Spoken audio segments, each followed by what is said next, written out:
any level of government in this county. That was the problem. I understand. So absolutely that there is a role for the county in terms of enforcement, whether it's from a law enforcement perspective, although I can't speak on behalf of the sheriff. But remember, also, the sheriff is only law enforcement for a portion of the county. Local cities also have their local health orders, and they have regulations, et cetera. The county, we are regulated or licensed by the state if you're referring to our restaurant environmental health inspectors. So generally, their authority rests with food safety. There is a question about the authority of my environmental health inspectors to do enforcement related to business guidelines, which aren't related to food safety. So there are a number of questions, and my understanding is that is a discussion that is happening not only amongst my other county peers, but also with the state. So I don't know that I can give you a black and white answer as to whether every city will enforce state industry guidelines with their local police department. But that is an area where I think the governor has identified that there have been some shortcomings, not just in Orange County, but in all counties. And he is working on his task force to provide that additional support and clarity. And I think that's something that would be helpful to us as well. Next question, please. And next, we'll open the line of Christine Kim with NBCLA. Your line is open. Hi, good afternoon. Thank you so much for your time. I have a couple of questions here. Can you elaborate in terms of the testing number errors, how the error was first discovered, and then also on those lines, is the county still reporting the total tests performed and not how many individuals were tested?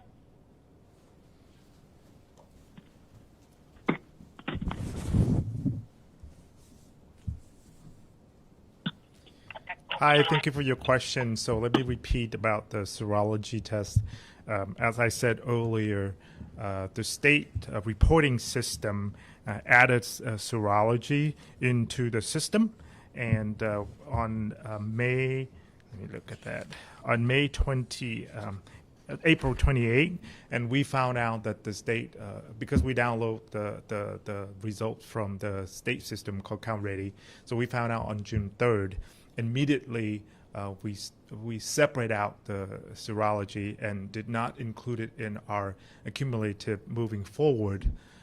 But the test that was included was still in the total, and then when we switch over to the new version, we took those out. So just want to make very clear that we did not include the serology from June 3rd until now. I know I get this question all the time. Why don't we report individual? We are downloading stuff from the state, and we just don't scrub out the individual because every test, whether or not you get test negative today, it doesn't mean that you're negative tomorrow. So individual test is very important. So thank you for your question. Let me ask one other question. In terms, if you could clarify, I think, I'm not sure if I heard this right, but the percent of hospitalizations in Orange County currently are higher than in LA County. Is that what you said?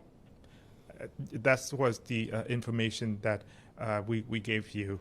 Yes. Thank you. Thank you.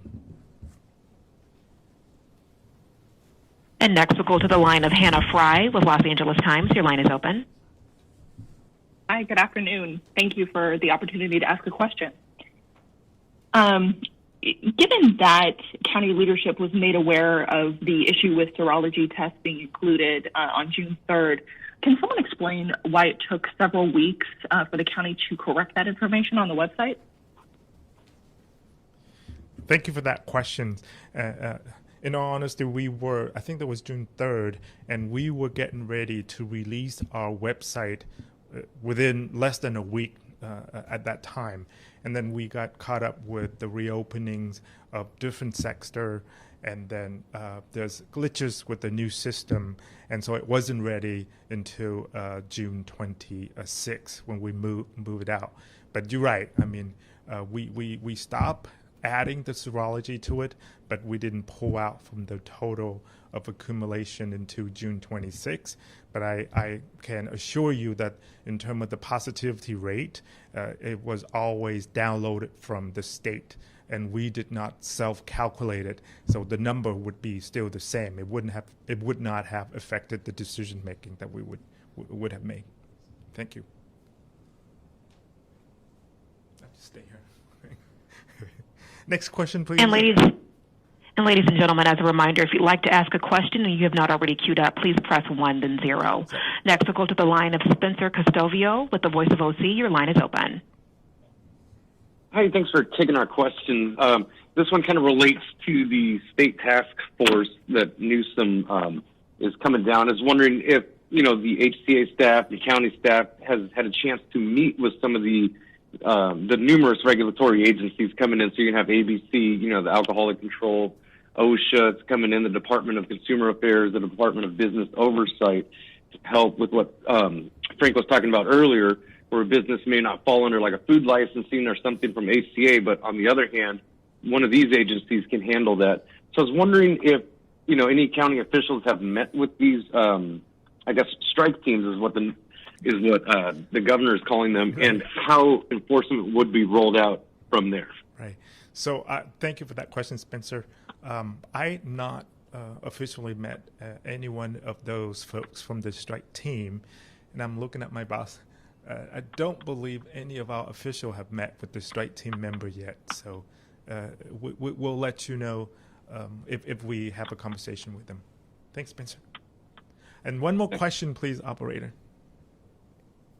We have a follow-up question from the line of Hermela Argoui with CBS Los Angeles. Your line is open. Hi, yes, thank you so much. I hate to belabor this point, as something just kind of stuck out to me.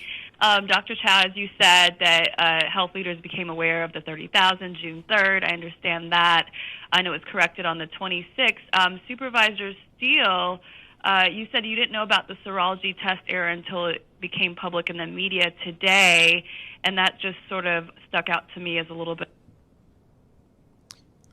You got cut off a minute. So I own up to it. It's probably my fault that I didn't inform the board.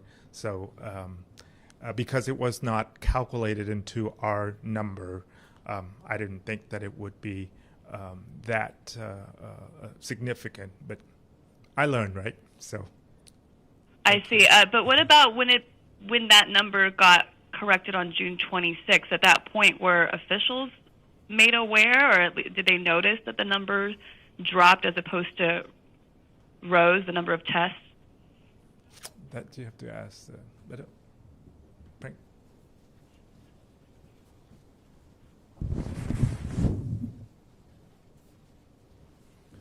No, in fact, when we had the meeting with members of the media when we were rolling out our new website, we also informed them at that time that we were revising the historical data to pull out the serology numbers.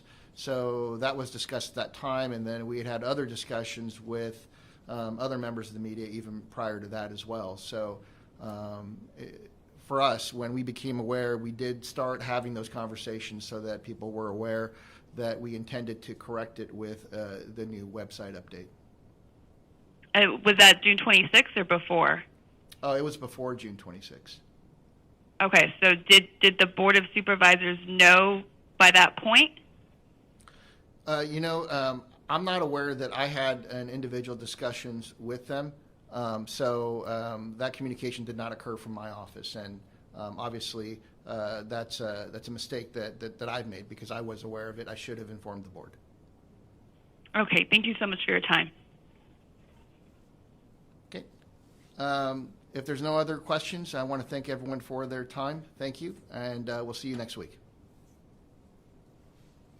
Ladies and gentlemen, that does conclude our conference for today. Thank you for your participation and for using AT&T conferencing service. You may now disconnect.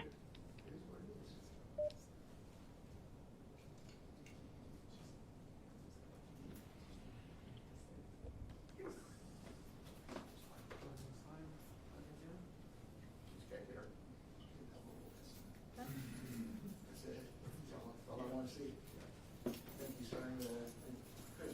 sir.